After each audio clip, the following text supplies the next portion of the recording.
Hello and welcome to our podcast Changing the Story about gender-based violence in Northern Ireland. This podcast series seeks to present diverse voices on the stark issue of violence against women and girls in Northern Ireland, one form of gender-based violence. The intention is to inform our everyday conversations and help break the silences which still exist, as a first small step in enabling the cultural shift that is very much needed in Northern Ireland. We hope this series illuminates the different ways in which violence against women and girls and gender-based violence is enacted and experienced, and shines a light on some of the challenges that face us as a society if we are to change the story and bring violence against women and girls and all forms of gender-based violence to an end. 2 introductory episodes have been created by inviting a number of people in the Derry City and Strabane District Council area into a room to consider 3 questions. Why do we need to talk about violence against women and girls? What happens when we don't address violence against women and girls? And what are some of the barriers to reporting and addressing the issues? It is March 2026 and it is reported that around 30 women have been murdered in Northern Ireland between 2020 and early 2026. Whilst other parts of the UK and Ireland experience other forms of violence, Northern Ireland is described as having one of the highest femicide rates in Western Europe. On the eve of this year's International Women's Day, 23-year-old Ellie Flanagan was murdered in Enniskillen. A 45-year-old man was arrested on suspicion of murder and related offences and remains in custody. 2 weeks later, 28-year-old Amy Doherty was murdered in Derry, Londonderry. A 30-year-old man was charged with murder and remains in custody. This month, Stephen McCullough was convicted of murdering Natalie McNally, who was pregnant with his child. He will serve a life sentence. All 3 women were killed in their own homes. All 3 women were killed by men known to them. And so, why do we need to talk about violence against women and girls and gender-based violence? The stats outlined at the top of that podcast outline why we need to talk about violence against women and girls and gender-based violence, and it is something we really do need to talk about. Of course, we also really need to carry through on the actions that are needed. There's a lot of frustration and there's a lot of need in terms of changes to our justice system, how we deal with violence against women and girls when it happens. There's a lot of actions that can really help and support and prevent. There's a lot of frontline services needed in terms of responding and supporting victims.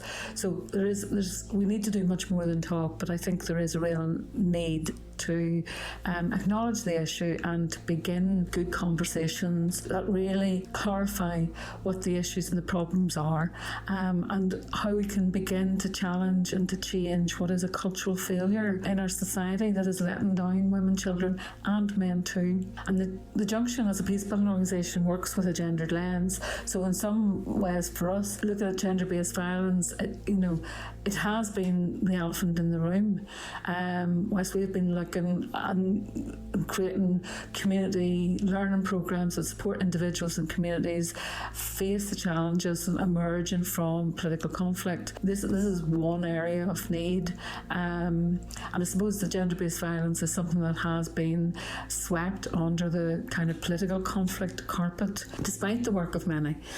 So certainly the focus now on the violence against women and girls framework is a very welcome focus. Violence against women and girls predates the political conflict. It's really important to recognise where we are in this policy moment, in this peace building moment and political moment. It's important that we recognise the ways in which violence and abuse experienced by women and girls was often interwoven through the political conflict, be that as women singled out for public shaming or rough justice, tarred or feathered or raped, threatened with rape. And the work of Women's Aid in Northern Ireland and many other transitional justice champions have been highlighting this issue for many years. They've been highlighting the way in which legal and illegal firearms in our society have been used to instill fear not only on streets but within homes and places that are supposed to be safe havens. They have the recent report commissioned by Women's Aid entitled "When You Know What They're Capable Of" speaks very much to that kind of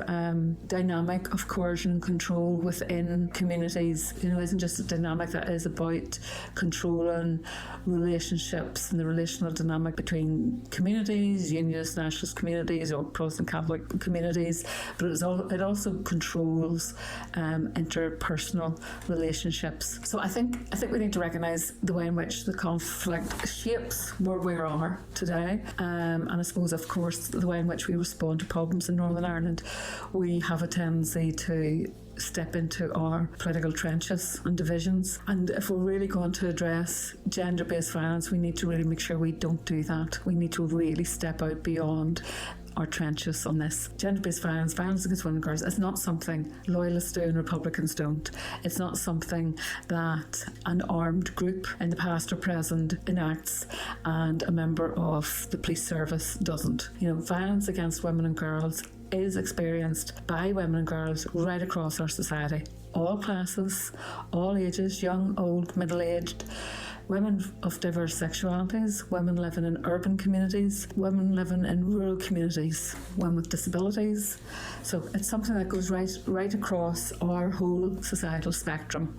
Of course, it's enacted different in different places. The real challenge for us as a community and as a society, if we're going to really commit to addressing this issue, we are each going to have to take on to examine our own cultural attitudes and behaviours, our own cultural beliefs and attitudes to women and girls, our own cultural attitudes of understanding on how we see what we see as healthy manhoods and healthy womanhoods. And we're really going to look at how do we create cultural ways and cultural attitudes and behaviours that are underpinned by equality, diversity and interdependence. If we're really going to address rooting out violence against women and girls, it is going to ask of us that we understand the needs around equality, diversity and interdependence. So for me, working in peace building, addressing gender-based violence isn't something separate. My name's Holly Reid and I'm from the Foyle Women's Information Network. There seems to be a thought that it's just relating to domestic violence. And, while domestic violence is a very serious and an important topic that needs addressed and needs work and support around and awareness of its own right, it's only a piece of the puzzle when it comes to the types of violence that women and girls experience. And in fact, when we are talking about ending violence against women and girls, that starts with the societal changes, the cultural changes, and if we were to make those changes at that level, at that ground level within our communities and within our families and our friendships, that will have a knock-on effect right the way up to more serious issues like domestic violence and more serious assaults and things like that. Roisin Hamill, Foyle Women's Aid Children and Young People Services Manager. When prevention isn't happening, then the victim feels failed. They feel that they have nowhere to turn, they have nowhere to go. They feel that they have lost all hope. So they feel that they haven't got, nobody's listening and believing. They know what's happening to them. And what a victim, I believe, wants is for whenever they see that something's going on and they hear that they're listening, reaching out for support, then they want action, they want something to happen, and that's not happening. There's less reporting happening, so whenever they're not aware, there's no awareness, there's no education on the subject, people don't know where to turn to, there's no awareness raising, there's no campaigns to support the end violence against women and girls, the end violence in general, the end abuse, for somewhere for people to live in peace and happiness. When that's not there, then people just feel totally lost. So they don't turn to anywhere to report because they don't feel that they're going to be believed or they're going to be listened to. And from that, the violence gets worse. So there's more incidents happening because people aren't having these conversations. They're not talking about what domestic violence is. They're not raising awareness of what it is. They're not looking at the lifelong effects on what that may cause. They're not looking at the trauma. People aren't understanding what trauma is. Yes, we work with women, children and young people, but we're looking at saying every person has the right to feel safe in this world, and we believe sharing that message with families is the most important way forward. Prevention in this day and age, early intervention is the best way forward. My name is Francesca Wood. I am psychotherapist, and I am the counselling coordinator for the Waterside Women's Centre. If I top of my head right now, if I just at an estimate, I would say out of 70% of the women that come into me have some kind of abuse, not necessarily physical, but there is some kind of abuse for women and girls. They very much minimize it. They think that they're overreacting, or they don't feel like they actually need therapy, and it's not really traumatic and it's fine, it just happens. This kind of violence affects their nervous system in so many different ways. It can completely shut the nervous system down. It can make you question your own sanity. There's a lot of gaslighting, and that makes you question everything you do, and you do think you're going crazy because they're good at manipulating and lying and telling you said one thing and you're like, but I'm pretty sure I said this, and you can't prove it. So, and then whenever people are constantly picking away at you, just constantly being negative and you just chipping away at your self-esteem, your nervous system sort of shuts down, and then you go into that fight, flight or freeze mode, and you don't always know how to get out of it. For women that don't just leave, it's not always a possibility. It's not even something they consider that they can do, because they've been put down so much that they have the mindset of, well, sure, nobody's going to love me because he told me that no one's going to love me. He told me no one's going to believe me. So they get pushed into the space where they feel like they have no option, that there is nowhere for them to go. Keely Porter, and I am from the Melbourne Community Forum. I help assist search and rescue. I'm also out live working with the community first responders, and I get involved with all the ending violence against women and girls projects and all that. They need to understand that it's very difficult for them, even especially if it's public, like relationships are breaking up and they go back, and they break up and they go back. People be like, well, it's not that bad, she's going back. Well, I think the average count, isn't it, is around 15 to 17 times before an actual person leaves a domestic violence relationship. And then it's worrying about the support, worrying about what the community are saying and all the rest of it. The violence doesn't end when the woman leaves a relationship. It continues, and it can get worse.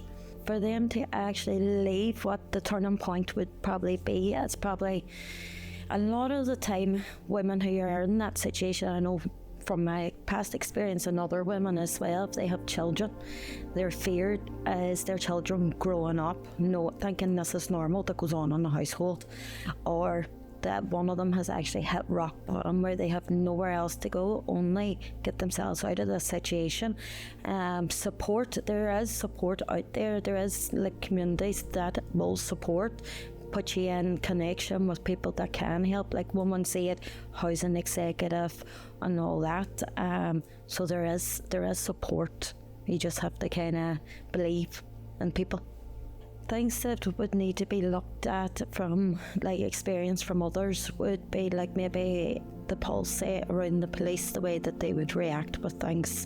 Could they do it better? Yes, they could, definitely, and they could have more. They could put more thought into the process of victims when they come forward. Mark Jingle, I'm a detective inspector from the police service in Northern Ireland. Between 2020 and today's date, there has been 29 women killed by homicide, and the current PSNI statistics focuses in on February 25 to January 26, and out of the 16 homicides we've recorded, 3 of them were women and 1 of them was a girl, so a woman under the age of 18. When we move to statistics around more general violence against women and girls, we have to note that there isn't a single crime that captures. There's not a crime of violence against women and girls. So collectively, the types of crimes that are committed against women and girls, it's 21,729 in that reporting period of February 25 to January 26. and that's a proportion of overall reported crime, which is 93,529 in the same period. And another caveat, that is reported crime. We are very alive to the fact that a lot of crime goes unreported. The first barrier is probably recognising it yourself, and then who do I go to for help? And the second one is then making that brave decision to go to the police. And I think a barrier might be, what happens next when I go and report it to the police? What's the fallout going to be, and what's my plan afterwards? Specifically in Northern Ireland, there's maybe some additional barriers to reporting violence against women and girls and general crime that you wouldn't maybe see in the rest of the UK. And a lot of that come from legacy and mistrust of police, and different parts of our society here being more supportive or less supportive of the police. And if anybody has overcome that barrier, they maybe get to the stage that they report things to the police, and then we might not meet their expectations, and there's work to be done to managing people's expectations about what might happen if you report something to police, and what the possible outcomes are, to try and break down some of those barriers. Ramel Abdon Flores, and I'm a youth worker for Foyle Women's Aid. For me, it all starts with education, both inside the home, in individual, within primary schools, and all settings of life. But with that, especially we want to look at the aspects of men and manhood and the role that men play within today's society, especially how prevalent men are within actuating violence against women. Mentoring is a wonderful tool, because the way how men work and the way how the man brain works, it works best side by side. And with that, you'll have great conversations working on something together, in a barbershop, speaking with a friend on a common goal, on a common task. That's why conversations around fishing or mechanicking is such a great topic. And with that, that's how we could develop a healthy man, creating spaces where men can learn from more experienced men who have been through things before, or just a great piece of advice. And with that, all can be learnt. Men can be molded, men can be shaped. And that's how we all are in life. People are just clay. My name is Ailey Mellon. I am the Senior Development Officer for an organisation called On Street Community Youth. We are a youth and community-based organisation within the Ballyarnett area of Derry. I think the signs that we can see certainly out on street and when we see young people interacting with each other is a result of what they're seeing in the home. So we can see young people mimicking negative behaviours towards each other. And people are often looking at those young people that maybe, they're the problem children, or they're getting up to things, they're being criminalised. But for us, we often see that as the result of violence against women within the home, or the hidden harm that is taking place. And it's quite, it's scary how common it actually is coming for our young people, and to try and get other people to recognise that is a result of something. You know, we always say young people are never born bad. They're a product of their environment, and it's our job as a community, as individuals, parents, and everyone else to actually work on that and explore what is happening. Yeah, I think the most influence in a young person's life would be through their peers and the media as well. I do think characters like Andrew Tate and Conor McGregor and other people who they do see there and they see within sporting industries is definitely not a good influence for them, but it also opens up that dialogue, and if for parents or for us older generation, as you say, is it's a good opportunity for us not to take that out completely, but to engage in that conversation with them, to actually have that dialogue. What is it that you find appealing about that, or what it isn't? And I think a big part of that is not shying away from that conversation. I think it would be a really popular statement for me to say, oh, young people will be the future and they'll create the change, but why do they always have to be the ones to do it? We're here now, and it's our responsibility to keep our children and young people safe. So it is up to us to do it alongside them and keep that education, and maybe their learning will be of what we done wrong with social media as well. I'm Valerie Whitworth, and I'm a facilitator on the Indian violence against women and girls. Doesn't matter where you're from, who you are, kind of what age you are. We've all experienced it, and that is true of everyone that I meet. And it just really has to stop. We have to look at ways in which we can prevent this and change the conversation. And actually, conversation is really key. Communication and being able to express ourselves and be without anger and aggression, and to be able to accept differences between people and opinions without resorting to violence is absolutely fundamental, and it's something I'm very passionate about. We talk in the Junction about seeing the humanity of the other, and this is something I suppose that has very much been, informed by our peace process. And I guess in relation to this work around violence against women and girls, we believe there's a lot of work yet to be done around really seeing each other. Thank you for listening. If you are in immediate danger, please dial 999. If you're affected by gender-based violence, please speak to someone on the Domestic and Sexual Abuse Helpline. You can text them on 07797 805 839. If listening in Derry City and Strabane Council area, Foyle Women's Information Network provide details of a range of support.